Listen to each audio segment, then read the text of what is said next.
not a kosher, it's not kosher schach. It's invalid. And the Gemara today, and then we also spoke about what happens if a person placed schach on top of the sukkah while it was attached to the ground, and then only subsequently went ahead and detached the schach, right? He went ahead, the placing of the schach was done in an invalid fashion, because when he placed the schach, good morning, Jaime. Morning. Morning. When he placed the schach while the schach was attached to the ground. So that's no good, right? Because the schach has to be detached to the ground. And then the Mishnah stated, and he went ahead and he cut the schach. He cut it, let's say where it was attached to the tree. He cut it, let's say he cut it low down where it's attached to the tree. And now he has schach that is detached, right?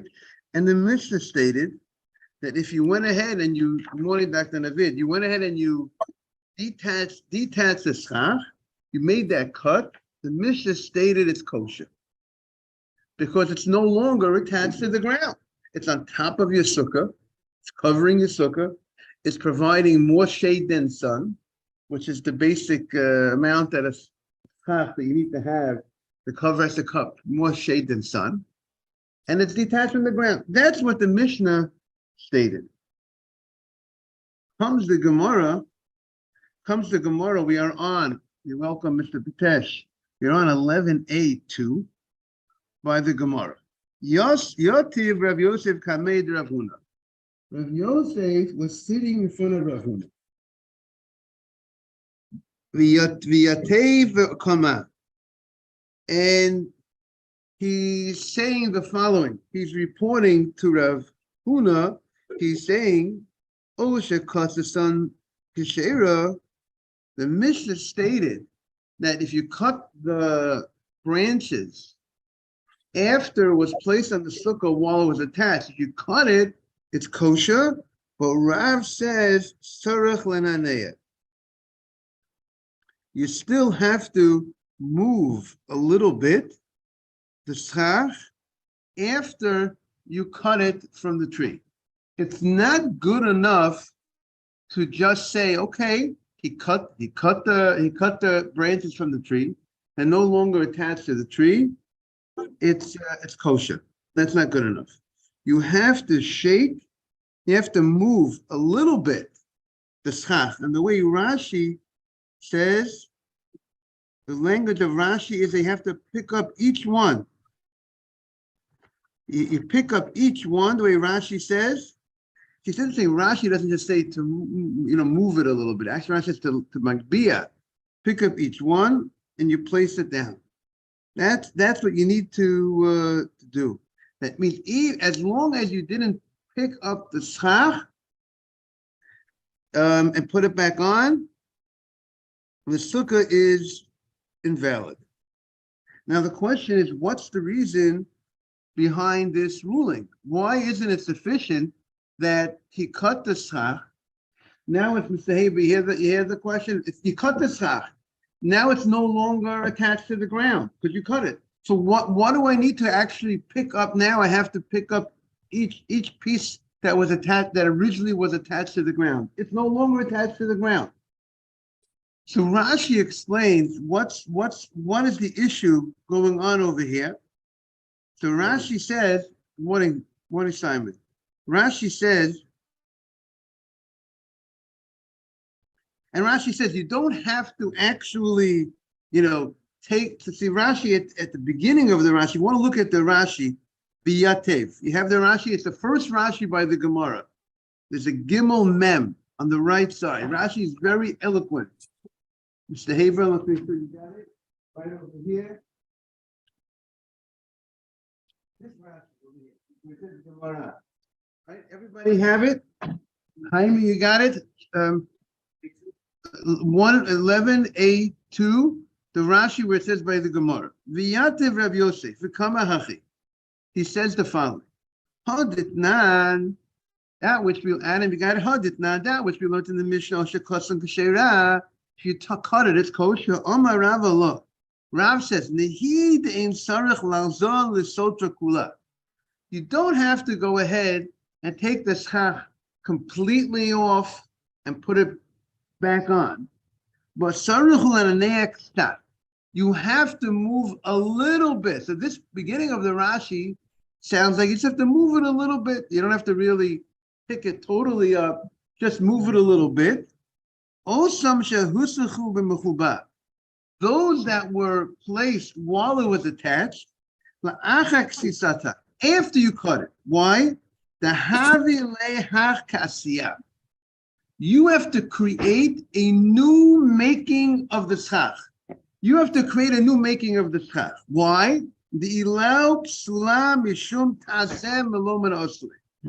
There's a rule. The Torah says when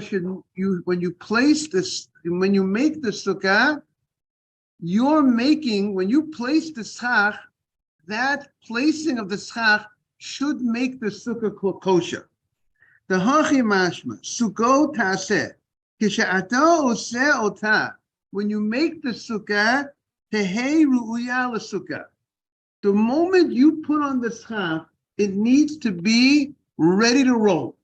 It needs to be kosher at the time that you place, because it says sukkot taseh.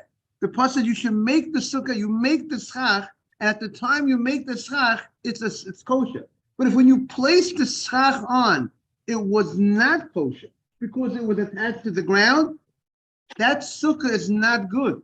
Because if you subsequently you cut the branches with that cutting, but when you placed it, when you originally placed it on top, it wasn't kosher. So the fact that you cut it subsequently, that's like it's automatically becoming detached. But you didn't do an action. You need your action of placing of the schach on the sukkah to make it kosher.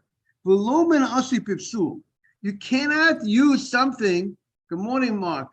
If the sukkah made in a way that it was invalid, if you made it and it was not fit for a sukkah, and you want to fix it with a small little fix. The small fix is not good enough here. We need a big fix. You just want to just cut it. And now then you don't go ahead and take it apart. Again, mihu. But what do you do? But mihu nenua. But when you go ahead and you move it, when you move the schach, korov l'spirahu. It's like, good morning, Yehuda. It's like you took it off, and it's like now you're making the schach in a kosher fashion. You're picking up each one, manicho, and you're placing it, and you're picking up its friend and manicho. So here we have introduced a very important concept in the Gemara, that when you make the sukkah, when you place the schach, the placing of the schach has to be in a kosher fashion, that it's making it kosher for a sukkah. If you place the schach, and at the placement of the schach, it's not kosher when you place the schach, it was made in a not kosher way, then you have to redo it, so to speak. What makes it not kosher is because it was attached to the ground when you place the schach on. The placing of the schach has to be made, sukkah has to be made in a kosher fashion. Not that it was made in a not kosher fashion, and you didn't make a big fix. So the only way to correct it, the Gemara says here, is by actually moving each piece of schach. And when you move each piece of schach, that's as if you are creating it from anew. We look at it. We don't require you to actually make a full. Sounds like we don't require you to make a full total. The way Rashi says, taking all the schach off and all the schach back on. Right? If you move each piece, that's good enough, and that's considered. So, Rabbi, the basic. Yes, Jaime. Sorry, the basic premise is that a branch that's still on the tree doesn't count as schach, and even if you cut it without moving it, it still doesn't count. You have to move it and place it. Right. Even if you cut it, and if you just cut it, and correct, cutting it is not just enough. You have to actually just move it a little bit. Move it, exactly. You have to move each schach. That's place still, it, almost like gonna, placing it. Right. Exactly. Moving it is like replace. It's like we consider it like replacing it. But this is going to be a matter to discuss. Now, it's like a do-over. Right. But the It's like Gemara, doing it, it's like fixing it. That's all. right. But the question is here, the Gemara's discussion is going to be, do we say that the fact that you cut it and the cutting is done directly in the schach, because the schach are attached to the branch, to the tree, do we look at the cutting as if it's considered enough of a do-over? Or do we say because it's you did an action in the schach, you cut the schach, or do we say the cutting is not considered enough of a do-over? That's going to be the discussion in our upcoming Gemara. It's interesting that the language of the Mishnah did not tell us anything about moving the schach. The Mishnah just said once you cut it, it's kosher. But the Gemara states, and this is going to be the halacha, that you have to move the schach. It's not sufficient just to cut it. Rabbi. So let's see. Yes.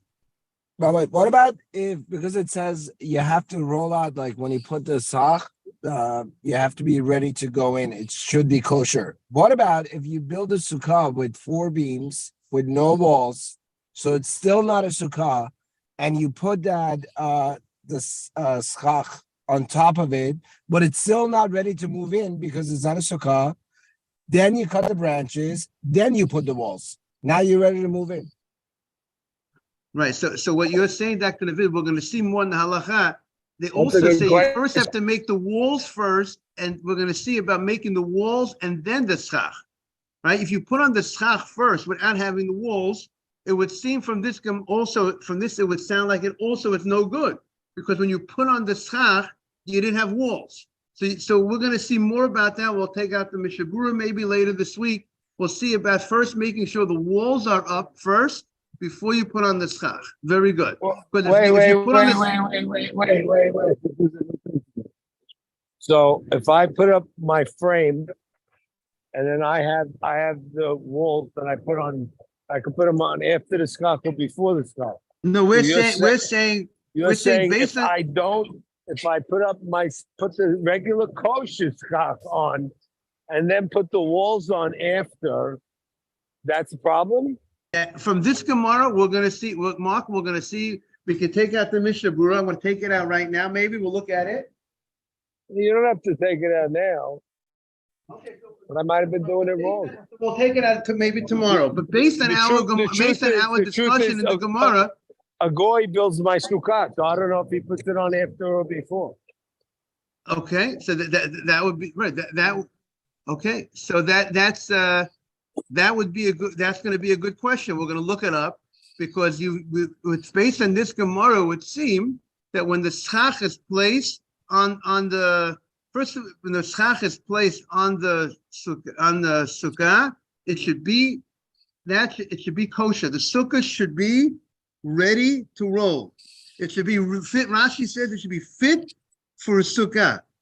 But if it's not fit for a sukkah when you put on the schach, so we could suggest from Rashi this also, if the walls aren't up, you put on the schach first, it would seem like might be a problem. From Rashi, it seems like it's not. It will be an issue.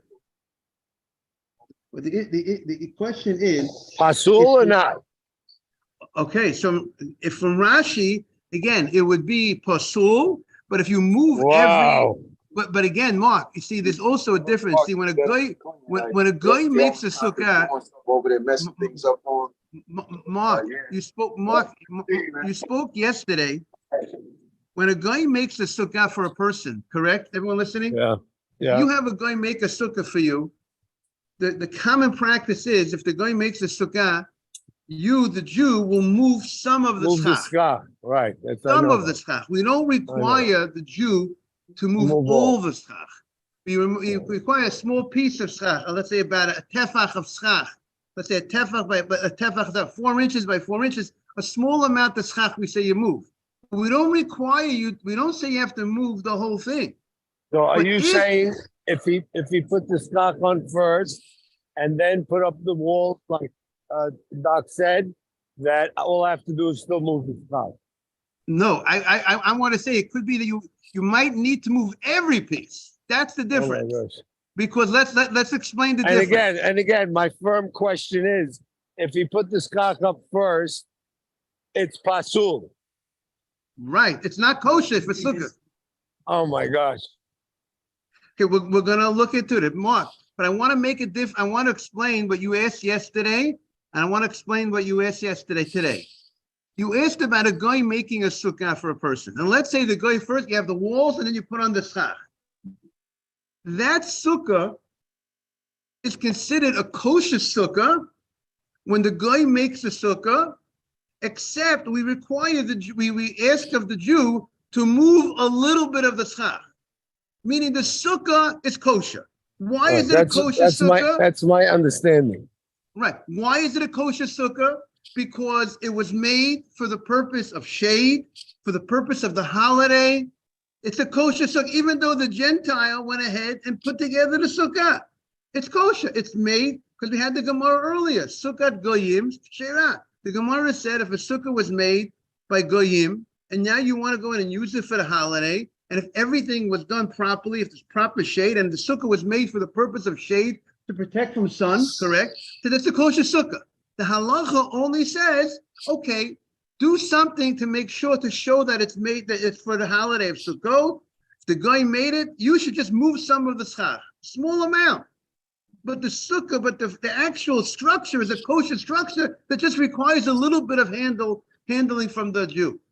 But here, if the sukkah is made, if the sukkah is made in a not kosher way, let's say the case of the Mishnah, when you place the schach on while it was attached to the ground, that schach is all no good.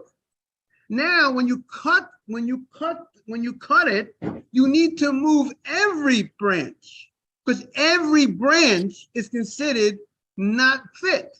Every branch needs to be moved. I want to make that clear. That's the difference between the sukkah of the goy and this sukkah. The sukkah goy is much better sukkah than when the sukkah goy made it because it was made properly. Everything was made properly. The only thing it was made by the goy. But the sukkah was made properly. You had the walls, he put on the schach, it's made good. The only issue was you got to do something a little bit. But here the sukkah, the actual sukkah was made not right.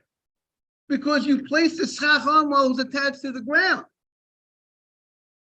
And therefore that's the big problem. And therefore you have to move every, Rashi says, that means all the schach is no good, even though you subsequently cut it, and then you have to lift up and pick up each and every piece. Rashi at the beginning, but you have to move each and every piece a little bit. If you look at the Rashi, Kol Echad, Rashi says you have to move those that were placed while it was attached to the ground. All of them. Any piece that was there. Yes, Yehuda, you want to say something? Yeah.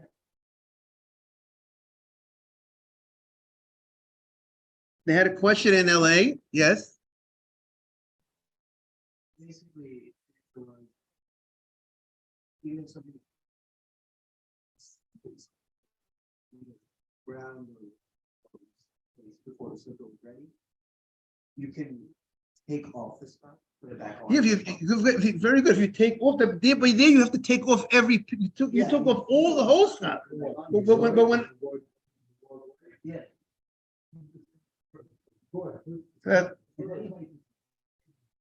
And then they put the walls. Move the whole stuff, not just a few little a foot of right. That walls first, exactly. Just tell the guy put the walls first. Instruct him, and not only.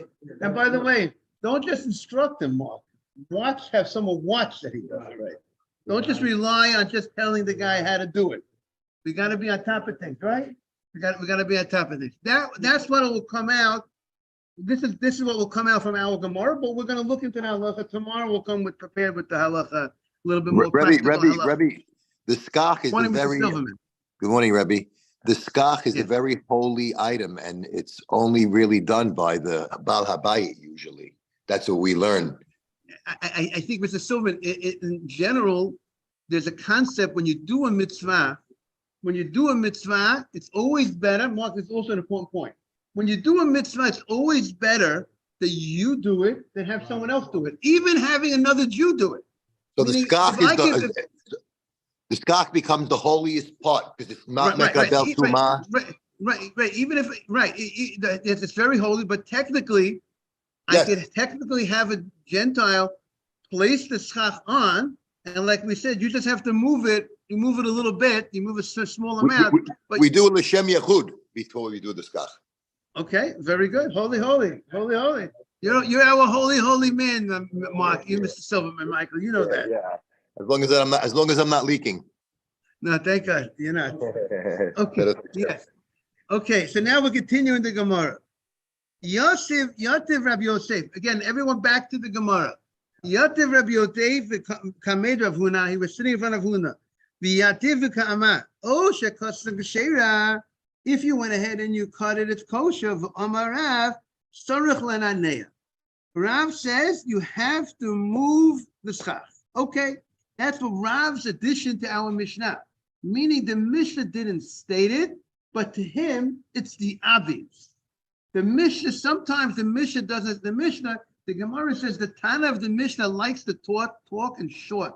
He's very short, concise in his words. He doesn't tell us things that to him is obvious, and therefore, and doesn't elaborate. And therefore, the Gemara says, Rav says, by the way, it's obvious you got to go ahead and move each piece because when you placed it, it was placed not kosher. So that's what Rav says. Comes Amalei Rav Huna. So Rav Huna responds, you're telling me that this is something you heard from the name of Rav. Shmuel Amra. Shmuel is the rabbi who said that you have to go ahead and move each piece. Now, it's important to know who said what, because we have a ruling, let's say Rav and Shmuel, when there's an argument, when Rav says something, if they argue with each other, so the law follows Rav in laws that have to do with Isur, things that are, let's say, kosher, not kosher, these type of areas. And when it comes to money matters, Shmuel was the big expert. Financial matters, that was his, he was the more expert. So generally, we will follow Shmuel in monetary matters when he argues with Rav. When it comes to other matters, Rav is the big winner in general. The law will follow. So he says it's important to know who's the one who said what. So he says it's Shmuel said it, not Rav. So he understood. If you're telling me one rabbi, let's get. It might be weaker because it's Shmuel and not Rav. Right, exactly. So Advinu Rabbi Yosef Lapeh. Rabbi Yosef was a little upset with the rabbi, with Rav Huna, with the answer, Rav Huna's response, because he says, again, make believe I'm in front of Mr. Haber. And I tell Mr. Haber that Rav said such and such. Rav said the following. And Mr. Haber says to me, Rabbi Friedman, Shmuel says that. And then I say back to Mr. Haber, I did not say Shmuel didn't. I said Rav, and maybe Shmuel also said it. So if Mr. Haber is telling me that Shmuel said it, as if to say it's different than what I said, I'm not saying Shmuel didn't say it. I just said Rav said it, but it's possible that Shmuel also could have said it. Did I say that Shmuel didn't say it? Amar Rav said it, the Amr Shmuel, and Shmuel could have also said it. So why are you telling me that, you know what, Shmuel said it, as if to say that that's against, you're coming to say something against what I said. I'm not disagreeing. It's possible one of Mr. Potential Shmuel said it. So if I go ahead and I say to you, Rav said this, and then you tell me back, by the way, Shmuel said it.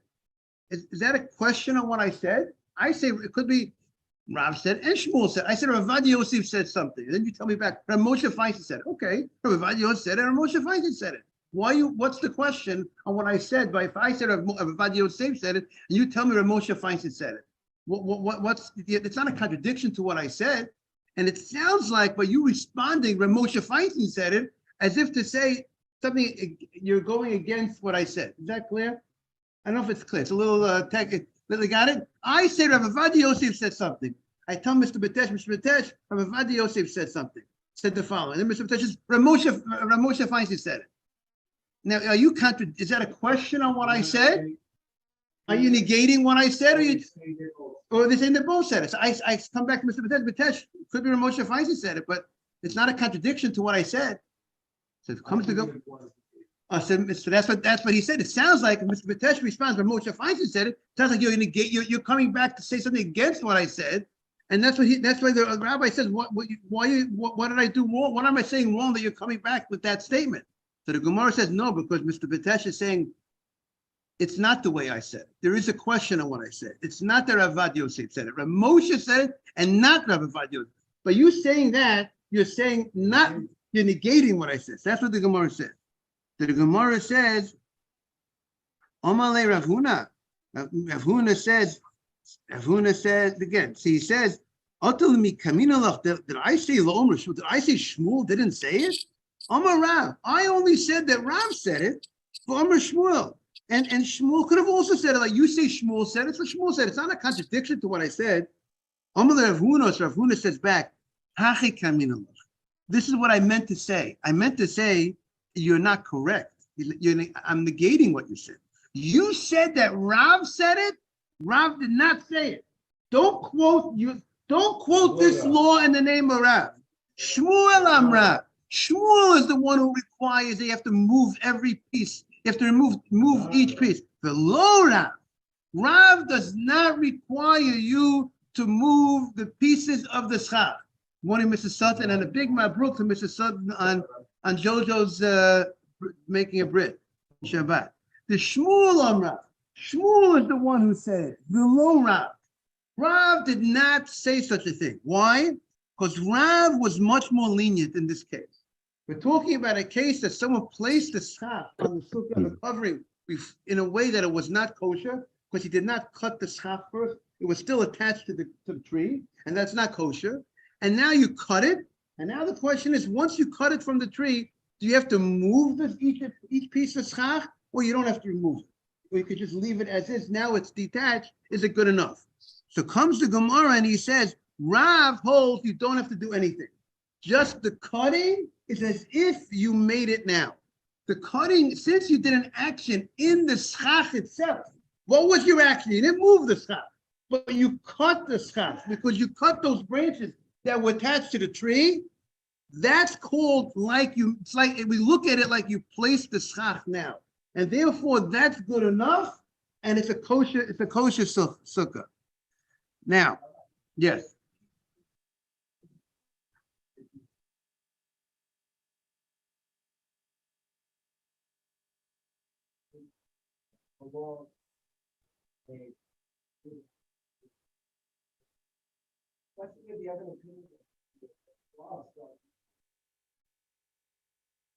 Even though how maybe now is that it's only needed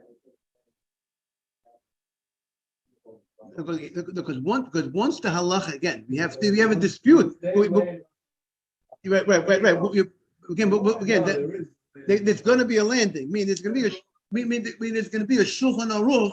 There's going to be Rabbi Yosef Cairo is going to take a position on this matter. Meaning, we're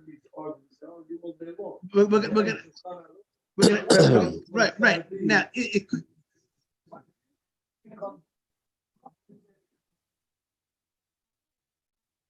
No, there's two different ways of understanding when the Torah says when you make the sukkah, you have to make it. That has to be made, and that it's as a result of your making it. Your action made it kosher. Your placing of the schach made it kosher. If you place the schach and it's not kosher, and subsequently, something else was done, but you did not. Your placing wasn't the sukkah is pasul. But now the question is. Good morning. The question is because you made it, because you made it wrongly, right? That's what Mark is saying. When you make it, the Torah says you have to make it. That's the chiddush, right? There's a new halacha. Very good, Dr. Navid. There's a new halacha. It says paseh. That's why the Gemara brings a special verse. Chag Asugas paseh. When you make it, you have to make it. It should be your making, your action created into a sukkah. Your Rabbi. action made it a kosher sukkah. One of your says. Yes. Rabbi, I have a question. Are Yes, you go ahead. saying that it's clear that the sequence matters, that the walls and all the other elements have to be in place properly before the skach gets put on? So we're saying that from this Gemara, we're gonna look at the halacha tomorrow. From this Gemara, from the way Rashi explains the Gemara, when you place the schach, it should make your action of placing the schach should make it a kosher sukkah. If you place the schach on and it's not kosher, our case in our Gemara was it wasn't kosher because it was attached to the ground. But I'm asking you differently. If there were 2 walls instead of 3, and you put the skach on, that would obviously be putting on something that's not complete or kosher. That Right. means If that based on our- that means Right. that the sequence matters. According to The our Gemara, sequence. there's very strong room to say base would make a big difference, and that was Mark's that was itching Mark a lot. Mark is very itching about the sequence of having this. If you have the schach first, in your case, Jaime, and then the walls were finished, right? That would seem from our Gemara we see room to say that could be a big problem. We see room. We're going to see the halacha, but we see a lot of room to say that if it was done not in the proper sequence, it should be a problem. We see Rabbi, major room for that. Yes. Rabbi, it's like Jaime, is that tefillin. clear? Jaime, is that clear what we're saying here? It is. Where we stand right now from this Gemara is that the sequence matters. You can't put the skach before the walls are in place and everything else is in place. That would seem, because we're comparing, Mr. Haber always says, case, law, and reason. We have the case of sequence, and we're comparing it to this case of the Gemara. And the question, because the same way when you place the schach on, if you place the schach in a way that it wasn't yet kosher sukkah, and then you went ahead and you did something subsequently by cutting the schach, it's not good enough. So we're comparing that case to the case of sequence. It's similar. You placed the schach on and it wasn't kosher. It wasn't kosher because why? Because the walls weren't up. Do we say, and then you subsequently went ahead and put up the walls? Do we compare those 2 cases and say that it's a problem? Or we're going to make a distinction between the 2 cases? That's going to be the discussion tomorrow. Do we match? Are the 2 cases a match and therefore would be a problem in the sequence? Or are we going to say that there's a difference? That maybe there's a difference in the case when you put on kosher schach. In the case of the sequence is the guy might have put on the kosher schach and subsequently there was the walls. Would that make any difference than the case of our Mishnah when you put on not kosher schach? That's going to be the discussion tomorrow. We're going to stay tuned. This is practical, Rabbi, because you would think that if someone's working on the top, they would put the schach in place and then finish the walls after, because something's up high, and then you could do the stuff that's down low later. So No, you gotta have the the order in foundation which you It's Right. like tefillin. You sit down on the yard and you stand up on the rosh. The rosh is the crown. The cheskach is the crown that the Shekhinah hovers at the 10 tefachim in the sukkah and in the skach. That doesn't take Right, so too Jaime much. is saying it'd be very practical that people might want to go ahead and do the sequence, right? That's So- your point, Jaime, right? That the so sequence. ba- people Yes, might make the exactly. sequence In I don't reverse. think that would They make might- it unkosher. It would make it maybe out of sequence, but you'd have the halacha. You're fulfilling it if you added the third wall after. You But if you fulfilled it. place You had the- to maybe go to not. sukkah. Hold, Michael, if you place the skach before the walls are complete, it's out of sequence, and you probably have to readjust the skach after you finish the walls. You have to move it Correct. again. Correct. So basically, when you're putting the skach on, it's not kosher because there's no sukkah there. There's no walls. But when you Right, add the walls, that's a- now it became kosher, the skach. But then you would have to move every piece, meaning that you understand, if we According consider- to according to Shmuel, like he was saying about the Right, skach, you have right, to move every piece. Right. Now listen, listen to this case. Everyone, listen to this fascinating case in the Gemara. Comes the Gemara. Ki had the Rav Amram Chasida. There was Rav Amram Chasida, a very holy Jew. Ramat Chelta lepruzuma de Inshe Besa. He held that tzitzit, the mitzvah tzitzit, applied both to men and women. We hold the only one who has to put on tzitzit are men. Why? Because it's time-bound mitzvah. Yeah. It's a time-bound mitzvah. That's why tzitzit at time. We don't have the mitzvah tzitzit at night, right? The mitzvah tzitzit at Rita Moto. It's the mitzvah by day. That's how some understand. And therefore, at night, you don't have the mitzvah tzitzit. And because there's no mitzvah tzitzit at night, that's how the Rambam explained. Therefore, it's a time-bound mitzvah. And women are exempt by most time-bound. There are always exceptions to the rule. One Rabbi Mansour. There's always exceptions to the rule, but women are exempt from the mitzvah tzitzit. However, he held that not only is there an obligation of wearing tzitzit by day, there's an obligation of wearing tzitzit at night. So he went ahead and he put tzitzit on his wife's clothing. He took care of his wife, a good husband, making sure that his wife has proper tzitzit for her clothing, because he was under that impression that you were obligated to put on. And what happened was, Talan, he went ahead and he placed the tzitzit, but v'lo pasak rosh echut shalahem. He forgot to cut the strings first. He took one long string. Instead of what we do is we take 4 strings and we put the 4 strings in and they fold over, that makes it 8 strings. But what he did was he took 1 string, he placed the 1 string in the corner, then he folded it over, and then he made 8, and then at the end he snipped it at the top, and now he got 8 strings. But he originally went ahead and he tied only 1 string in, and then he made the 5 knots, and he made all the krichot, and then he subsequently cut the strings. And you know what? He said that was good enough. He didn't undo the whole thing again. Just even though in tzitzit also has the law that when you place it, you have to place it in a kosher fashion. It's not good enough. The end product, I got tzitzit.